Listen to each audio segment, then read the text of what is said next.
Good evening, ladies and gentlemen. Thank you for coming this evening to the final lecture of this three-part series on the Lithuanian yeshivas, the Musar movement, and Slobodka, and to the final lecture of the entire series. Thank you, Rabbi Fleksher, for your assistance in this, and to Rabbi Rosenblatt, and to Rabbi Genack, too, for affording me this opportunity to share some of my research, some of my interests with you. I'd also like to acknowledge the presence of some friends and family members, notably my mother and my father-in-law and brother-in-law. It's very nice and an honor to be here this evening. The first lecture focused on the Lithuanian yeshiva and what we call the modern yeshiva movement post-Volozhin. The second lecture focused on the Musar movement that started not in 1803 like the yeshivas, but closer to the 1850s. And this evening we'll focus on the marriage between the yeshiva and the Musar movement. Notably, the yeshiva of Kelm, which was more of a Beis HaMusar, more of a Musar home or a Musar house, was the first such yeshiva.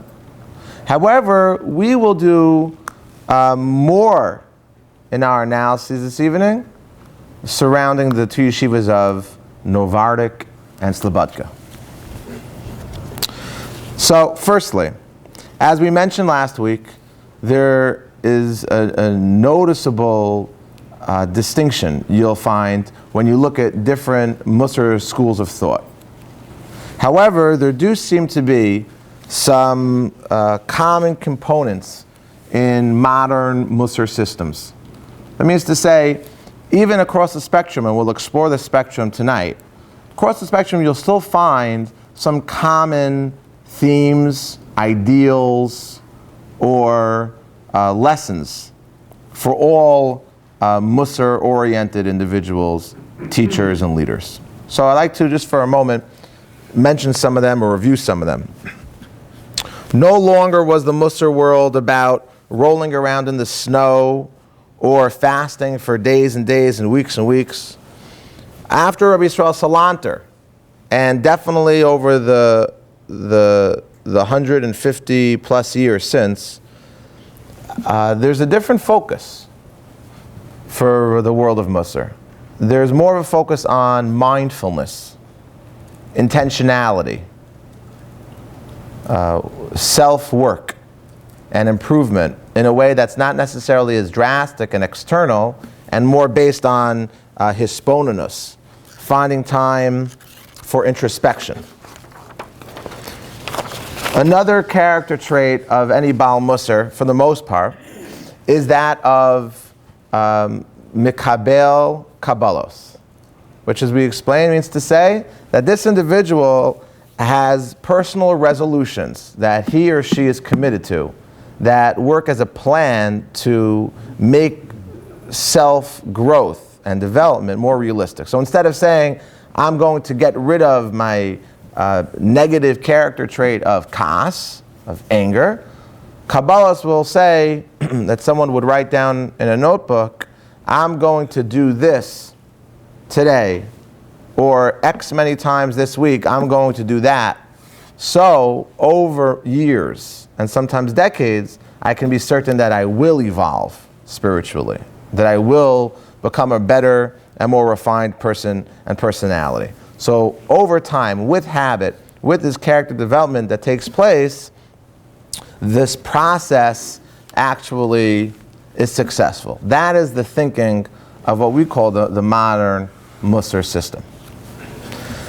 However, there are different brands of Musar. Last week we touched for a bit on the yeshiva of Telz, and now we're going to explore the big three. Very briefly, we'll look at Kelm, and then Novardik, and then we'll focus more on Slobodka. So Kelm.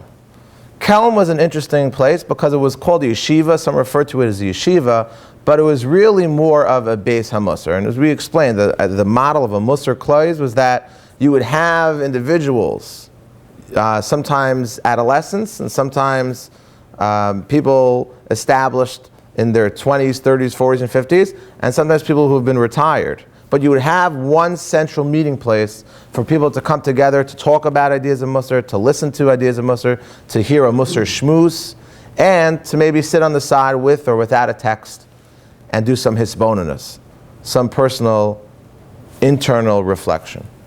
So this Beis HaMusar, or the Talmud Torah in Kelm, was headed up by one of the primary students of Rabbi Yisrael Salanter. And that's why we touched on this last week. Because his name was Rav Simcha Zissel Ziv. He was the one who took the ideas of Yisrael Salanter and created somewhat of an institution, physically.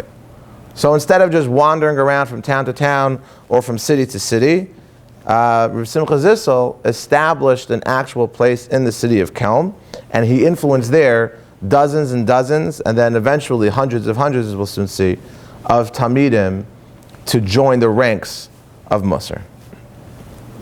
His main focus was Seder. Seder means order, but it means organization, cleanliness, appropriateness. Those were valued character traits in Kelm.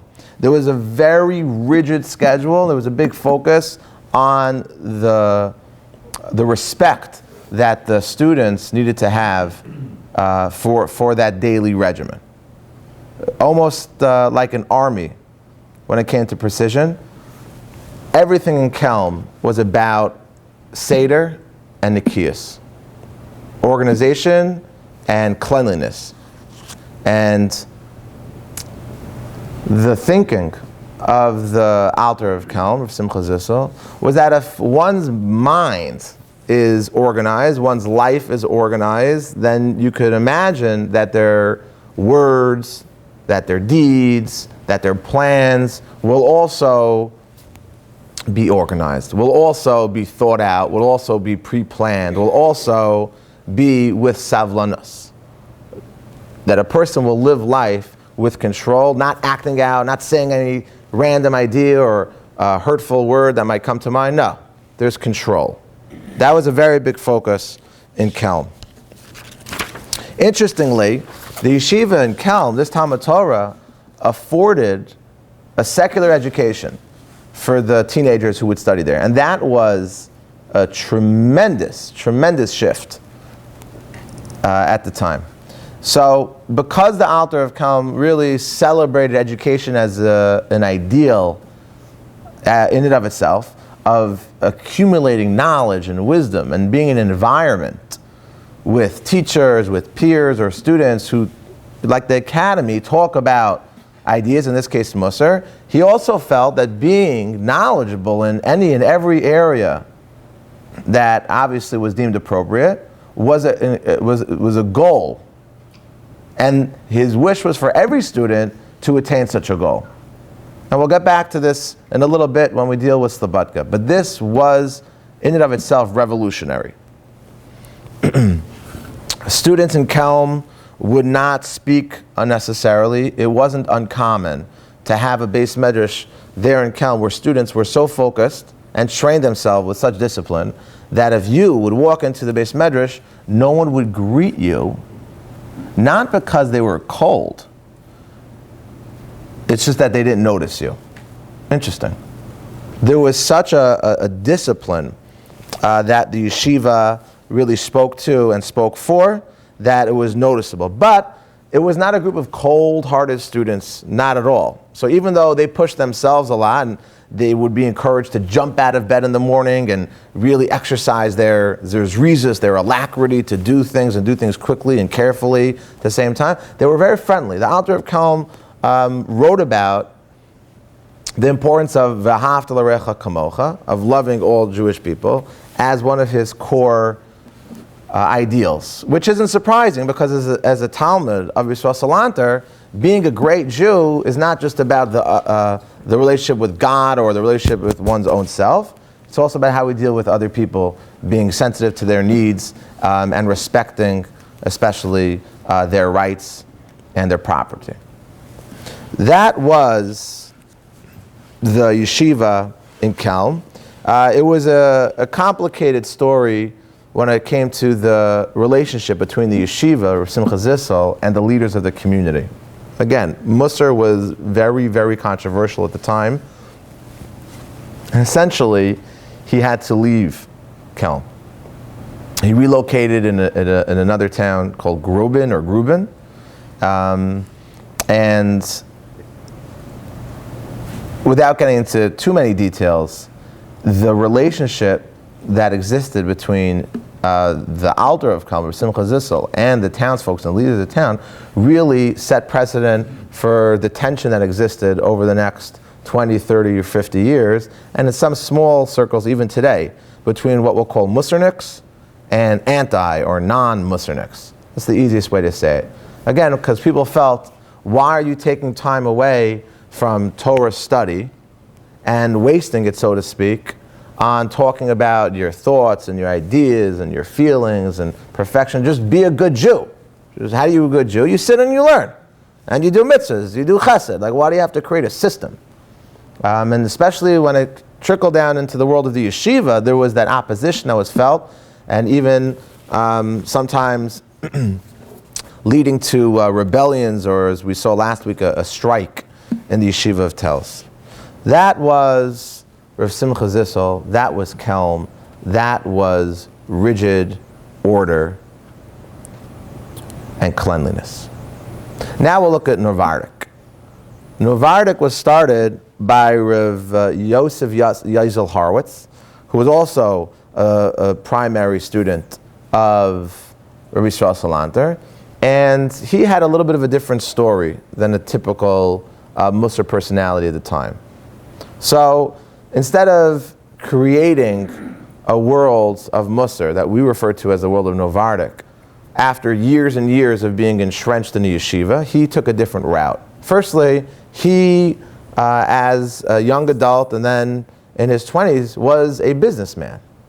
He had no particular interest in the yeshiva or spending that much time in the yeshiva. He was a successful businessman, and based on some encounters he had with Rabbi Salanter, he felt that if he's going to live in this world and just be a good Jew, but not live out his days in a way where he can be confident that he has refined his personality, he has taken his neshama and perfected it, or gotten as close to it as possible, he would be failing himself. And that set the tone for a lot of the Novardik of Musar. Novardik was more about isolation than it was about integration. And that's in contradistinction both to Kelm and to Slobodka, as we'll soon see. In fact, for 9 years, the Alter of Novardik was living in a shack in the forest behind the home of one Gershon Zassener. 9 years. He actually requested of this individual that such a shack be constructed for this purpose. His needs were tended to very modestly and meagerly, and for 9 years in isolation. And there's interesting stories and legends. But the 9 years is not debatable, is not disputable. It seems like all historians agree, he spent 9 years on the avoda, on that work, on the internal work of getting to figure out who he is, what his motivations are, what he does, why he does it, what he can contribute to his own growth and development, what he can contribute to the world and to the Musar system at large. And when he came out, it's described that he was on fire. He was passionate, he had vision. It was very clear to him what he wanted to accomplish, and he didn't waste time. He started yeshiva after yeshiva after yeshiva, creating an entire network that eventually came to be called Beis Yosef. That's after his death, that was posthumously. But they're called the Novardok yeshivas, yeshiva katanas for younger children that would feed into larger yeshivas. He was a man with a mission who would raise funds for all sorts of causes, who would try to make it clear to his students that every Jew is responsible to help out the Jewish people on the whole, and to, at the same time, be self-critical enough to identify what it is that I could do to become a better person. The term that's associated with Novardok are the two words of Shiflus Ha'adam. Translation here? Shiflus Ha'adam, Shiflut Ha'adam. Anybody? Humility. Humility, lowliness. Any other, so far so good? Worthlessness, maybe? Shiflus Ha'adam. Now listen to this. I'll try the best I can to explain his thinking. He believed that the more a person realizes his or her place in this world, and that is someone created by Hashem, someone who is not a lord and therefore not lordly, the more a person realizes that all I am is just a speck in relation to the world and to the cosmos, the more this person can make spiritual steps. Can make spiritual steps in their development, in their involvement of their religious self. Because if a person has a gaiva, if a person has a sense of self, that hubris we spoke of last week, that allows him or her to think, I'm such a big deal. Well, if you're such a big deal, how do you have room for God? How do you have room for the Torah? How do you have room for halacha? How do you have room for others? How do you create a mindset where you can negate yourself to other things in your sphere? And so his idea is, Shiflus Ha'adam allows a person to jettison all that ego, just to get rid of it, to peel it all away, not the superficiality. We don't care about the externals. We don't care about how we look. We don't care about how we dress. We care about being genuine. In Novardok, we care about being real, and we care about making sure that we don't ever get too caught up in ourselves. Because the moment that happens is the moment that a person's not going to be thinking about the desires and the ratzon and the will of Hashem, of the other, and of what is correct. That's his thinking. Now, his thinking may sound interesting, strange, different, but like most systems of thought within the Jewish religion, he has a strong background. What we'll do for a moment here, and we'll do this in a few minutes again, is we're going to look at a couple of texts that you can find in a siddur. So if anyone feels like they can just hand a couple of these siddurim out, you know, John? Mm-hmm. All right. Either you can share with a friend, or if you're lucky enough, you can open your own. Michael, there are free siddurim to your right. Do you mind passing them around, please? So his thinking is definitely founded and grounded in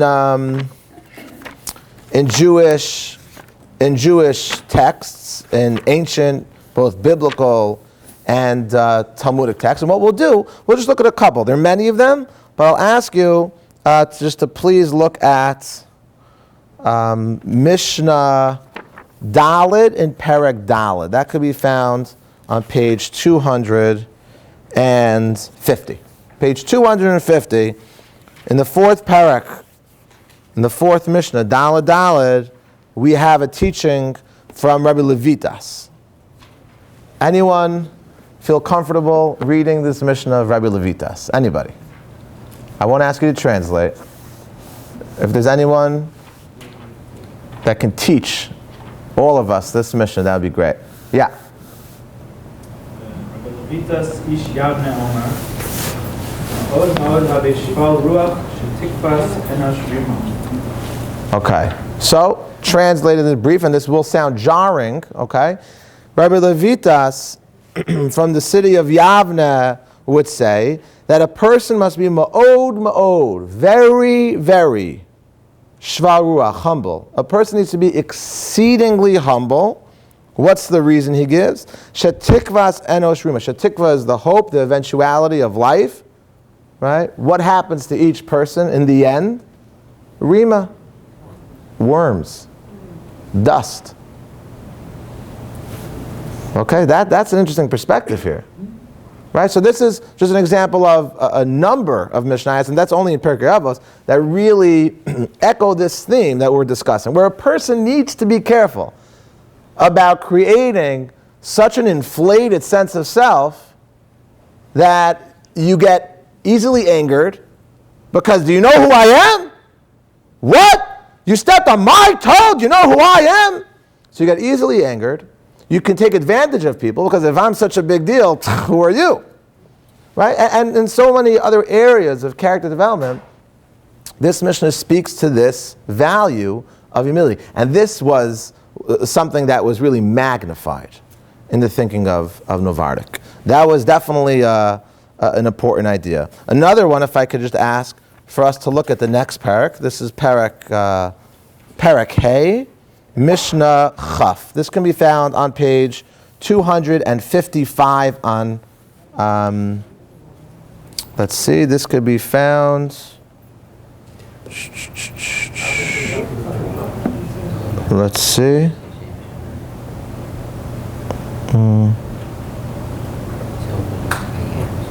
You know, I don't see, I see the Mishnah here, I seem to have copied it down incorrectly. So instead, if I may ask, let's look at the Mishnah in the second parak, and that could be found here, I see, on page 240, let's see, 246.